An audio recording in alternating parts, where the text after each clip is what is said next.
only thing keeping him sane. Isolation does something to the human brain that no book properly prepares you for. We are social animals. We are not designed to be alone. And when you remove all human contact, no voices, no faces, no messages, the brain starts to deteriorate in ways that are genuinely frightening. Daniel started forgetting words on day 4. Simple words. He was trying to think of the word branch, and it was just gone. He stood there for a full minute trying to remember the word for the thing he was holding in his hand. That scared him more than any animal could have. But here is what almost broke him completely. And this is the part that nobody ever warns you about.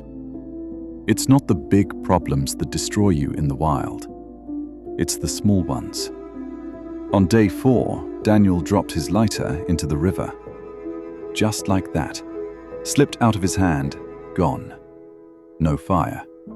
And he sat on the bank of that river and he cried. Not because he was in danger, not because he was dying, but because he was so mentally exhausted, so sleep-deprived, so completely alone, that losing a lighter felt like the end of the world. He sat there for 2 hours, just sat, staring at the water. And in that moment, he understood something that changed everything. Survival is 90% mental and 10% physical. Everything you think matters. The fire skills, the shelter building, the foraging. None of it works if your mind breaks first. He forced himself to stand up. He found 2 rocks and spent 4 hours making fire the old way. Friction, sparks, dry grass. 4 hours for something a lighter does in 1 second. But when that fire finally caught, Daniel said he had never felt anything like it in his life. Pure, raw, primal joy. By day 5, the insects had become his primary enemy. Not predators, not weather. Insects. Mosquitoes on his face every waking moment. Ants in his shelter. Something he never identified crawling across his legs at night. He had bites on his eyelids, on his lips, inside his ears.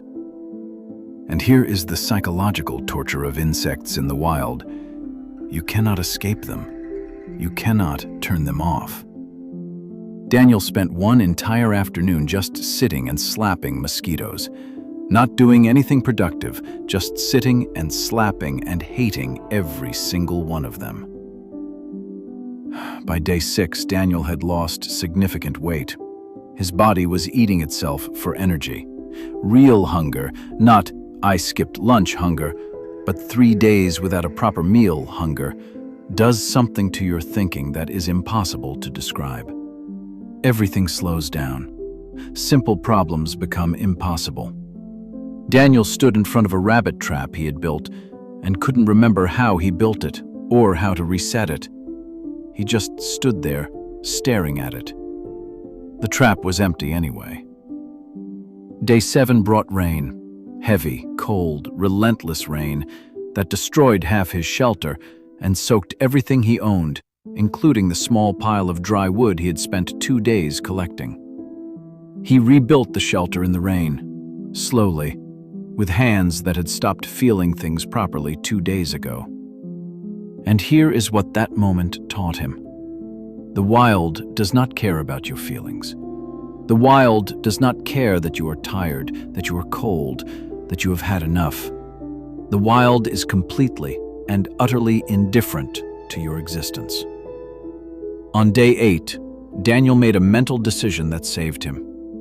He decided to stop fighting the discomfort and start accepting it. The cold was real. The hunger was real. The insects were real. The loneliness was real. But fighting against reality was using energy he didn't have. So he stopped. He accepted everything. And something shifted. The mental noise got quieter. And quieter mental noise meant clearer thinking. And clearer thinking meant better decisions. And better decisions kept him alive. Day 9. Daniel caught a fish with his hands in a shallow part of the stream. It took 3 hours. The fish was small, but he cooked it over his fire and ate it slowly and said it was the best thing he had ever tasted in his entire life. Not because it was good, because he earned it completely. On day 10, Daniel Harris walked out of the wilderness, 14 pounds lighter, 10 days without a shower, insect bites in places he didn't know insects could reach. He sat in his car in the parking lot at the edge of the forest, turned on his phone, and just sat there for a long time. Because he realized something that 10 days in the wild had taught him that nothing else ever could. We are softer than we think we are, and stronger than we know. The wild doesn't break you with monsters. It breaks you with silence and insects and small problems and loneliness and the slow, grinding weight of discomfort that never stops. And the only way through it is through it. You don't fight it. You don't escape it. You just keep moving. One decision at a time, 1 hour at a time, one mosquito at a time.